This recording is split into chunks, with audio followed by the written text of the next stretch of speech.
నమస్తే, welcome to Telugu రాజ్యం. నేను శిరీష. చిల్లగట్టి శ్రీకాంత్ గారి దగ్గర ఉన్నాం మనం. నమస్తే సార్. నమస్తే శిరీష గారు. సార్, పొలిటికల్ అనేది ఒక ఫ్యామిలీ రాజకీయంగా మారిపోతుంది అని జనాలు మాట్లాడుకుంటూ ఉన్నారు. మీకు అర్థమయ్యే ఉంటుంది నేను ఏ టాపిక్ మాట్లాడుతున్నాను.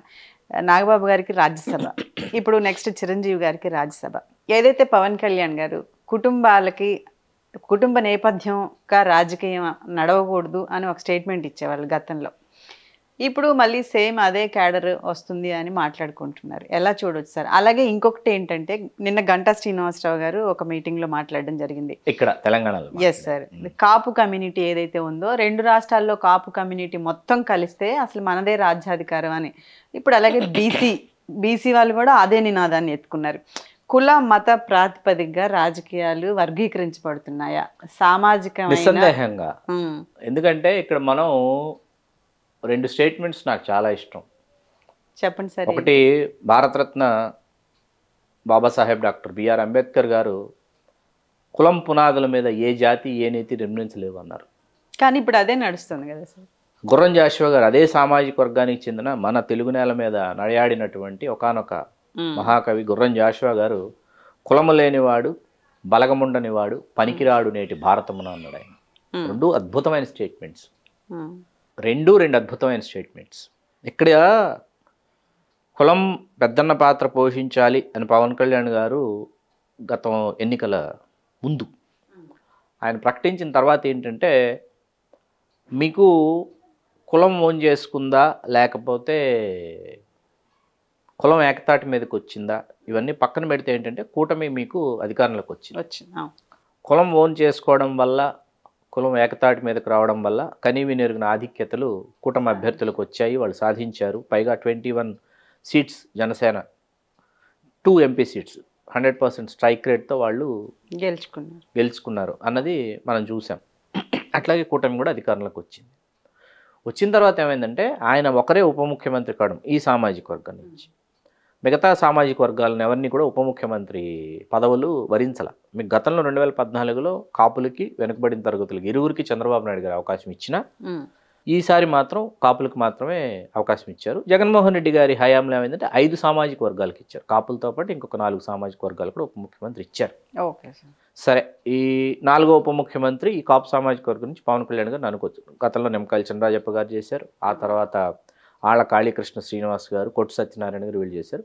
ఏకైక ఉప ముఖ్యమంత్రి పవన్ కళ్యాణ్ గారు అయ్యారు. కూటమి అధికారంలోకి వచ్చింది.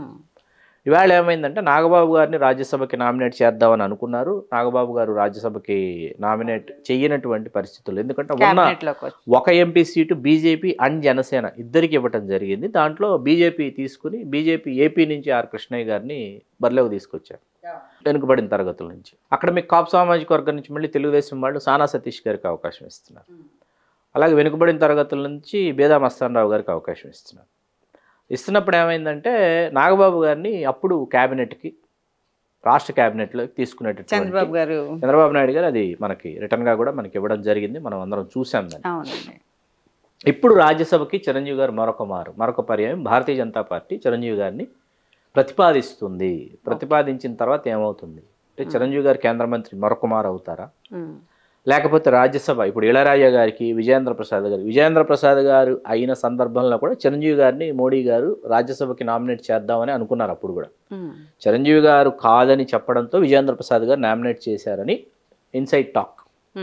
ఇప్పుడు మరొకమారు స్వయంగా ప్రధాని నరేంద్ర మోడీ గారు చిరంజీవి గారి పేరుని తెర మీదకి తీసుకురావడం, అంటే చిరంజీవి గారిని ప్రపోజ్ చేద్దాం అని చెప్పి. తెలంగాణలో బీజేపీకి చిరంజీవి గారు అంటే భారతదేశం, ఆయన కాంగ్రెస్ పార్టీ సభ్యత్వానికి ఇంకా ఏమీ చిరంజీవి గారు ఇంకా రాజీనామా చెయ్యకపోయినప్పటికీ, ఇక్కడ ఏంటంటే చెయ్యకపోయినా ఒక కళాకారుడిగా, ఒక సుప్రసిద్ధ సినీ కథానాయకుడిగా, వద్దాం ఒక సుప్రసిద్ధ సినీ కథానాయకుడిగా, ఒక చిరంజీవి చారిటబుల్ ట్రస్ట్ వ్యవస్థాపించినటువంటి ఒక చైర్పర్సనాలిటీగా చిరంజీవి గారిని వాళ్ళు ఏంటంటే రాజ్యసభకి నామినేట్ చేయొచ్చు. ఎందుకంటే వివిధ రంగాలలో విశేష కృషి చేసినటువంటి విశిష్ట వ్యక్తులు, ఆయా రంగాలను ప్రభావితం చేసినటువంటి మహామహనీయులు, కళాకారులు, క్రీడాకారులు, వాళ్ళందరినీ కూడా రాజ్యసభకి, అసలు దాని యొక్క ప్రధాన ఉద్దేశం అదే, పెద్దల సేవ యొక్క ప్రధాన. అది తర్వాత రకరకాల కారణాల వల్ల రాజ్యసభ ఏమైపోయిందంటే, ఇక్కడ డైరెక్ట్గా లోక్సభ ఎన్నికల్లో పోటీ చేసి గెలవకపోతే ఆ తర్వాత ఎలాగో రాజ్యసభ ఉంటుంది కదా అనేటటువంటి ఒక సంప్రదాయాన్ని అన్ని పార్టీలు కొనసాగించాయి. సందేహమే లేదు.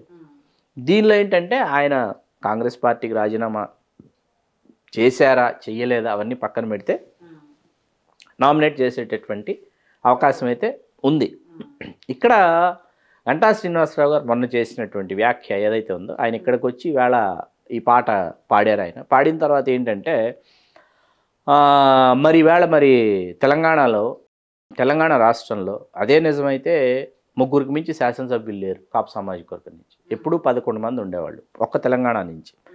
తెరాసలో కూడా మీకు 11 మంది శాసనసభ్యులు ఉన్నటువంటి నేపథ్యం ఉండేది. దాదాపు 5-6 కార్పొరేషన్లకు చైర్పర్సనాలిటీస్ ఉండేవారు. ఇంకా మీకు రాజ్యసభలో మీకు ఏంటంటే కేకే శివరావు గారు, వద్దిరాజు రవిచంద్ర గారు, ఇట్లా రాజ్యసభలో వీళ్ళు నామినేట్ చేయబడి ఉండేవాళ్ళు ఈ కాపు సామాజిక వర్గం. ఈవేళ 3 శాసనసభ్యులకు మించి కొండా సురేఖ గారిని కూడా ఈ ఇంటి కోడలని చెప్పి కలుపుకుంటే 4 లేరు.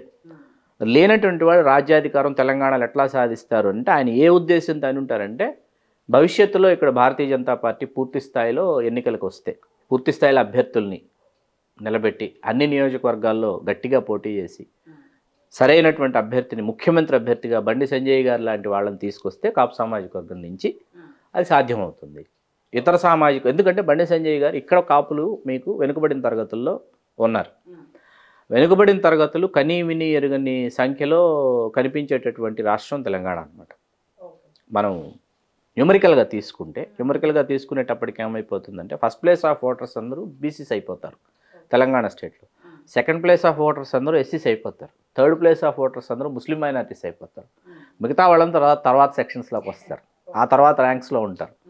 అలా తీసుకునేటప్పటికి ఏమవుతుందంటే, బండి సంజయ్ గారు భవిష్యత్తులో ఇక్కడ ఖచ్చితంగా ఆయన face of the Bharatiya Janata party. Padmanabha Reddy గారు రిజర్వేషన్లు కావాలని చెప్పి అప్పుడు పెట్టిన ప్రపోజల్ కూడా ఉంది. దీనిని మనం అసలు మనం అది ఇది ఒకే వరలో 2 కత్తులు ఇమ్మడం, అది వేరు. Reservations is complete different subject. దాని గురించి మనం 5-6 గంటలు మాట్లాడుకోవచ్చు. ఎందుకంటే మనం ఎప్పుడో రౌండ్ టేబుల్ సమావేశాల దగ్గర నుంచి మాట్లాడాలి. ఇది మహాత్మా గాంధీ గారు, మన బిఆర్ అంబేద్కర్ గారు, అట్లాగే సర్ కూర్మా వెంకటరెడ్డి నాయుడు గారు, వీళ్ళందరూ రౌండ్ టేబుల్ సమావేశాలు అది ఉంది, సుప్రీంకోర్టు పరిధిలో ఉంది అది. ఎందుకంటే పర్సెంటేజ్ ఉంటుంది, ఇంత పర్సెంటేజ్ దాటిన తర్వాత బీసీ రిజర్వేషన్స్ వర్తించవు, ఇంత పర్సెంటేజ్కి మించి ఇవ్వకూడదు అనేది ఉంది. అది కర్ణాటక ఇక్కడంతా తమిళనాడు ఇక్కడ ఏమైందంటే ఆ పర్సెంటేజెస్ని దాటి వెళ్ళి వాళ్ళు కొన్ని సామాజిక వర్గాలకి వాళ్ళు బీసీ రిజర్వేషన్ ఇచ్చారు, బీసీ స్టేటస్ ఇచ్చారు. దానిని దృష్టిలో పెట్టుకొని ఇక్కడ కాపులు మీకు ఆంధ్రప్రదేశ్ తెలంగాణను పక్కన పెట్టి ఆంధ్రప్రదేశ్, మీరు తెలంగాణ నుంచి ఆంధ్రప్రదేశ్కి తీసుకెళ్లారు.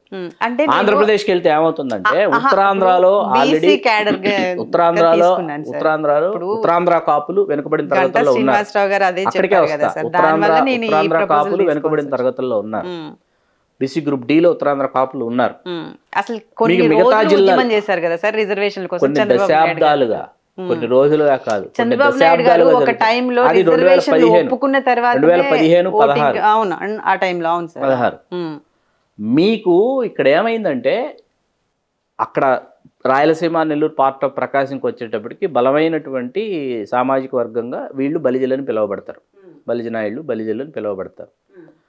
ఆ తర్వాత మీకు మధ్యాంధ్రకు వచ్చేటప్పటికి బలిజ కాపులు, తెలగ బలిజలు వీళ్ళందరూ ఉత్తరాంధ్రకు వచ్చేటప్పటికి తూర్పు కాపు బీసీ గ్రూప్ డి వివిధ పేర్లతో కొన్ని దానికి చారిత్రక ఆధారాలని అనుసరించి పిలువబడతారు. ఇక్కడ ఏమవుతుందంటే, వీళ్ళు అడుగుతున్నది ఏంటంటే, కొత్తగా మమ్మల్ని బీసీలో చేర్చమని అడగట్లా, వీళ్ళకి ఆల్రెడీ ఉన్న బీసీ స్టేటస్ చెప్పా పెట్టకుండా తీసేశారు. అదే సార్, వీళ్ళు దాన్ని పునరుద్ధరించమని కోరుతున్నారు. విద్యా ఉద్యోగ ఉపాధి అవకాశాలలో అసలు మొదట మీరు ఏ అవకాశాలు కల్పిస్తూ మీరు చేర్చండి అని కోరుతున్నారు. వీళ్ళు కొత్తగా ఇవ్వమని అడగట్లా ఈరోజు. ఓకే, మీకు అర్థమవుతుందా? పాత జీవోని ఎందుకు తీసేశారు, చెప్పా పెట్టకుండా తీసేశారు, దానిని పునరుద్ధరిస్తే మళ్ళీ మాకు ఈ విధమైనటువంటి ఫలితాలు అందుతాయని వీళ్ళు అడుగుతున్నారు, కొత్తగా చేర్చమని వీళ్ళు అడగట్లేదు. అదే మీకు ఆంధ్రప్రదేశ్కి వెళ్ళేటప్పటికి ఏమవుతుందంటే, ఇక్కడ అక్కడ రాజ్యాధికారంలోకి వచ్చేస్తామని గంటా శ్రీనివాసరావు అన్నారంటే, అక్కడ ఫేస్ ఆఫ్ ద పార్టీ ఎవరు, ఏ పార్టీ ద్వారాల గుండా అంటే, ఇప్పుడు రేపు భారతీయ జనతా పార్టీ జనసేన మాత్రమే పొత్తులో ఉంటాయా, లేకపోతే జనసేన పార్టీ ఏమైనా భారతీయ జనతా పార్టీలో ఏమైనా విలీనం చేస్తున్నారా, లేకపోతే నాగబాబు గారి క్యాబినెట్లోకి వస్తే 2 బ్రదర్స్ క్యాబినెట్ మినిస్టర్స్గా ఉండటం సాంకేతికంగా లేకపోతే సామాజికంగా సమీకరణల దృష్ట్యా పొసగదు కాబట్టి పవన్ కళ్యాణ్ గారు ఏమైనా క్యాబినెట్ నుంచి వైదొలిగి జాతీయ రాజకీయాలకు పవన్ కళ్యాణ్ గారు వెళతారా? ముఖ్యమంత్రిగా మనం అక్కడ చంద్రబాబు నాయుడు గారు తర్వాత పవన్ కళ్యాణ్ గారు ఇరువురు జాతీయ రాజకీయాలకు వెళ్ళిపోతే లోకేష్ గారిని ఏమైనా ముఖ్యమంత్రిని చేస్తారా? బీజేపీ జనసేనకి కోణమే సార్, దగ్గర కాదు సార్. ఒకవైపు బీజేపీ ఉంటే ఇంకొక వైపు జనసేన ఉంటుంది. దాని గురించి ఇప్పుడు మేధావులు ఏంటంటే చాలా మంది మేధావులు చెగువేరా గారితో మొదలు పెట్టారు, సనాతన ధర్మం అన్నారు, ఇట్లా చాలా వాళ్ళు మాట్లాడతారు. ఎందుకంటే మేధావులు మాట్లాడేది వాళ్ళ చర్చల్లో నేను వింటా ఉంటాను. చెగువేరా గారు మొదలు పెట్టి జానీ సినిమాలో వచ్చేటప్పటికి నారాజు గాకురు మా అన్నయ్య అంటూ మీరు మతాలు కులాలన్నీ ఒకటే అని చెప్పి, ఆ తర్వాత ఈవేళ కొన్ని మతాల మీద పవన్ కళ్యాణ్ గారు ఇవాళ చేస్తున్నటువంటి వ్యాఖ్యలు కావచ్చు, వ్యాఖ్యానాలు కావచ్చు, అసలు పూర్తిగా ఏంటంటే అసలు సంబంధం లేనటువంటి ఒక పాత్రధారిగా పవన్ కళ్యాణ్ గారిని చూస్తున్నారు. కానీ ఆయన రాజకీయపరమైనటువంటి ఒక సరికొత్త రూపాన్ని ఆయన ధరించాల్సి వచ్చింది. ఎందుకు వచ్చింది అంటే రాజ్యాధికారానికి కాపు సామాజిక వర్గాన్ని చేరువ చేయడానికి కావచ్చు. ఎందుకంటే గతంలో ముఖ్యమంత్రి కుర్చీలో కూర్చోవడానికి సుమారు కాంగ్రెస్ పార్టీ ద్వారా కూడా 10 మంది ఇంకా కుర్చీలో కూర్చోబోతున్నారనుకున్న సమయానికి మారిపోయినటువంటి సందర్భాలు 10 సార్లు జరిగినాయి. జి రాజారాం గారు మొదలుకొని చిరంజీవి గారి దాకా కాంగ్రెస్ పార్టీలోనే జి రాజారాం గారు, పి శివశంకర్ గారు, వి హనుమంతరావు గారు, ఏ మదన్మోహన్ గారు, డి శ్రీనివాస్ గారు, బొత్స సత్యనారాయణ గారు, కన్నా లక్ష్మీనారాయణ గారు, ఎంఎం పల్లంరాజు గారు, చిరంజీవి గారు, ఇట్లా మనం తీసుకుంటే ఓ 10 పర్సనాలిటీస్ మనకు కనిపిస్తాయి అన్నమాట. వీళ్ళు రేపు అయిపోతుంది, రేపు ప్రకటించేస్తారు ముఖ్యమంత్రిని అనుకున్న సందర్భం నుంచి అసలు కుర్చీలోనే కూర్చోన్నటువంటి పరిస్థితి, ఇవన్నీ కూడా ఖచ్చితంగా పవన్ కళ్యాణ్ గారికి తెలియకుండా అయితే ఉండవు. ఈ సందర్భంలో వీళ్ళు ముఖ్యమంత్రి కోసం ప్రయత్నించారు ఈ సామాజిక వర్గం నుంచి, ఇది సాధ్యపడలేదు. ఈ సామాజిక వర్గం ముఖ్యమంత్రి పీఠం మీద కూర్చోకపోతే ఆంధ్రప్రదేశ్లో కానీ లేకపోతే తెలంగాణలో కానీ ఏమవుతుందంటే, వీరి తర్వాత ఈ పీఠం మీద కూర్చోవాలని ఆశిస్తున్నటువంటి వారిలో వెనుకబడిన తరగతుల నుంచి చాలామంది నాయకులు ఉన్నారు. మీకు అక్కడైనా ఎక్కడేమైనా అయిపోయిందంటే 3 సామాజిక వర్గాల మధ్య ఒక దోబూచులాట్లాగా అయిపోయింది. ఇక్కడ వెలమారెడ్డి, అక్కడ కమ్మారెడ్డి అయిపోయినటువంటి నేపథ్యంలో ఏమవుతుందంటే ఖచ్చితంగా మూడో ప్రత్యామ్నాయం ఎవరు, మూడో ఆ ప్రబల శక్తి ఎవరు, ఆ థర్డ్ ఫేస్ ఎవరు వస్తారు, ఈ కంప్లీట్ సెక్షన్స్ నుంచి, నాట్ ఓన్లీ దీస్ కమ్యూనిటీ, ఈ కమ్యూనిటీతో పాటు మిగతా అన్ని కమ్యూనిటీస్, బీసీస్, ఎస్సీస్, ఎస్టీస్, మైనారిటీస్ నుంచి కంప్లీట్ సెక్షన్ నుంచి ఇంకొక ఫేస్ వస్తే అప్పుడు ఏమవుతుందంటే అన్ని సామాజిక వర్గాలకి ఒక సమసమాజ స్థాపన జరిగేటటువంటి దిశగా, ఆయా సామాజిక వర్గాలకి వాళ్ళకు అందాల్సినటువంటి ఫలాలు అందేటటువంటి దిశగా రాజకీయ సామాజిక న్యాయం జరుగుతుందనేటటువంటిది ఒక చర్చ, ఒక వాదన అన్నమాట. ఇది దశాబ్దాల తరబడి ఇది జరగకుండా కమ్మారెడ్డి 2 కులాలు ఏంటంటే వాళ్ళు అంతర్లీనంగా వాళ్ళు ఒక రహస్య ఒడంబడిక చేసుకుని, అయితే నువ్వు ఉండాలి లేకపోతే నేను ఉండాలి, మధ్యలో మూడో ప్రత్యామ్నాయం అనేది ఎట్టి పరిస్థితుల్లో అది ఎదగకూడదు పెరగకూడదని వాళ్ళు కొన్ని నియోజకవర్గాల్ని దశాబ్దాల తరబడి ఏంటంటే ఈ 2 సామాజిక వర్గాలతో నింపేశారు. కానీ తెలుగుదేశం పార్టీ ఎక్కువ బీసీలు కూడా టికెట్స్ ఇచ్చి నేను దీని మీద తెలుగు రాజ్యంలో చాలా వెల్ డీటెయిల్డ్ విశ్లేషణ ఉంది. ఏది డిస్ట్రిక్ట్ టు డిస్ట్రిక్ట్ అసలు తెలుగుదేశం బీసీలకు ఏమి ఇచ్చింది అని చెప్పేసి మీకు అర్థమవుతుందా? కానీ కాంగ్రెస్ కంటే ఎక్కువ ఇచ్చిందా, ఎక్కువ ఇవ్వలేదా అన్నది కాదు. మీకు 94లో కమ్మాస్ ఎంతమంది ఉన్నారు, 99లో కమ్మాస్ ఎంతమంది ఉన్నారు, 2004 వచ్చేటప్పటికి రాజశేఖర రెడ్డి గారు ముఖ్యమంత్రి అయినటువంటి నేపథ్యంలో రెడ్లు మళ్ళీ ఎంతమంది అధికారంలోకి వచ్చారు, ఇట్లా చాలా డీటెయిల్. ఇప్పుడు ఈవేళ ఒక్క ఆంధ్రప్రదేశ్ శాసనసభలో మీకు 2019లో 17 మంది ఉన్న కమ్మ సామాజిక వర్గం ఈవేళ 33 మంది ఉన్నారు. డబుల్ అయ్యారు. మీకు ఎందుకు డబుల్ అయ్యారు, ఎలా డబుల్ అయ్యారంటే అక్కడ ఎవరికైతే వేరే వాళ్ళకి కేటాయించవలసినటువంటి స్థానాలు కేటాయించలేకపోవడం కావచ్చు, వేరే సామాజిక వర్గం నంబర్ 1 పొజిషన్లో 1, 2, 3లో ఉన్నటువంటి వాళ్ళకి ఎవరికీ అవకాశం ఇవ్వకుండా 6, 7, 8లో ఉన్నటువంటి వాళ్ళని తీసుకొచ్చే అవకాశం ఇవ్వడం వల్ల కూడా కావచ్చు. మీకు దీనికి సంబంధం లేనటువంటి ఒక పార్టీ, ఒక రాజకీయ పార్టీ అది పుట్టుకొచ్చి అది మీకు ప్రయోగం చేసినప్పుడు ఆ ఫలితం ఇది మీకు ప్రజారాజ్యం సమయంలో జరిగింది.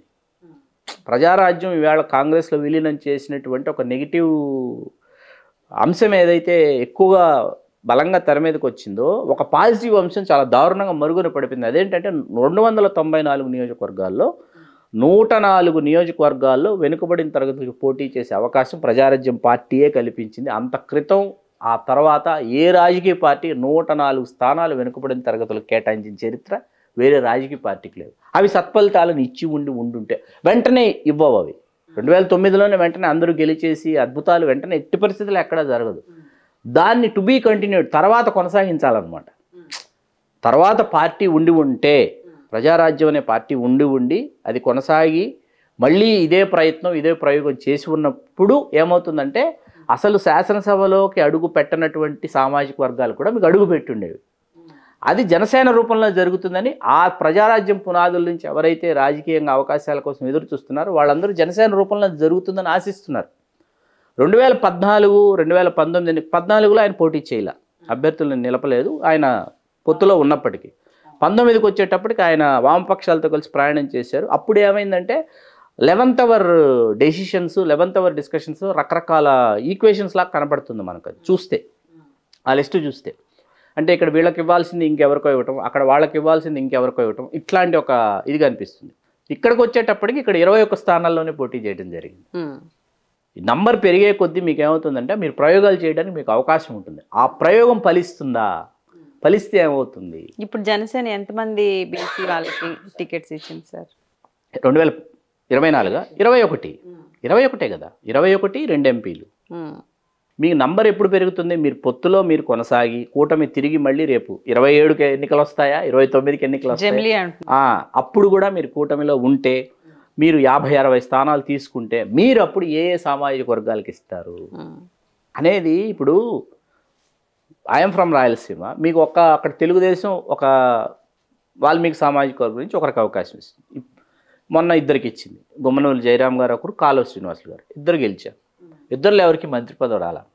అక్కడ తక్కువలో తక్కువ మీకు ఒక 7-8 నియోజకవర్గాల్ని శాసించేటటువంటి పరిస్థితుల్లో వాల్మీకులు ఉన్నారు. కర్నూలు, అనంతపురం 2 జిల్లాలు నో డౌట్. మీకు నంబర్ ఎంత స్ట్రాంగ్గా కనిపిస్తుందంటే 40,000, 60,000, 70,000, 80,000 కనిపిస్తారు వాల్మీకులు మీకు. మీకు బీజేపీ నుంచి ఆదోని డాక్టర్ పార్థసారథి గారు గెలిచారు, పార్థాడెంట్లో. ఆయన వాల్మీకి సామాజిక వర్గం. భారతీయ జనతా పార్టీ నుంచి 70,000 ఉంటారు మీకు ఆదోనిలో వాల్మీకులు. ఎప్పటి నుంచో ఆదోని పరిస్థితి అంటే అయితే కమ్మ లేకపోతే రెడ్డి. మధ్యలో ఎప్పుడో పవార్ అని, ఒక వైఎస్ఎస్ రాయచోటి రామయ్య గారిని, ప్రకాష్ జైన్ అని అలా వాళ్ళు ఎవరో గెలిచారు. కానీ అయితే కమ్మ మీనాక్షి నాయుడు గారు అని చెప్పి, లేకపోతే రెడ్డి సాయిప్రసాద్ రెడ్డి గారు. ఇలాగే వెళ్ళింది, బ్రేక్ అయింది. మొన్న మీకు ఏ పార్టీ చేసినా భారతీయ జనతా పార్టీ నుంచి బ్రేక్ అయింది. అది అంటే ఈయన వెళ్ళి రిప్రజెంట్ చేయగలిగాడు. ఇక్కడ వాల్మీకులు ఈ సంఖ్యలో ఉన్నారు, ఇది వాల్మీకులకు ఇస్తే గెలుస్తాము, భారతీయ జనతా పార్టీ ఇదిగో నాకు అవకాశం ఇస్తే నేను గెలిచారనమాట. ఎందుకు నేను మీకు ఈ అంశాన్ని తెర మీద తీసుకొచ్చానంటే ఈ 8 చోట్ల మీకు వాల్మీకులు గెలిచే పరిస్థితుల్లో మీకు ఒక పార్థసారథి గారు, ఒక జయరాం గారు, ఒక కాలువ శ్రీనివాసులు ముగ్గురే కనిపిస్తున్నారు. ఇంకా 5 నియోజకవర్గాలు, ఈ 5 నియోజకవర్గాలు ఎవరికి బంధహస్తాల్లో ఉన్నాయి అనేది చూడాలి. ఈ 5 ఎవరు దశాబ్దాలుగా శాసిస్తున్నారు, ఇవి బ్రేక్ చేయాలంటే ఏం చేయాలి మీకు అర్థమవుతుంది కదా.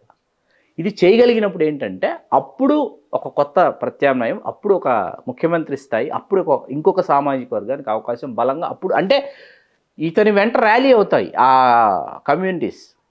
ఈయన మాకు అవకాశం ఇస్తాడని తెలిసినప్పుడు ఈ కమ్యూనిటీస్ ఏంటంటే ర్యాలీ అవుతాయి. అర్థమవుతుంది కదా అది. Thank you.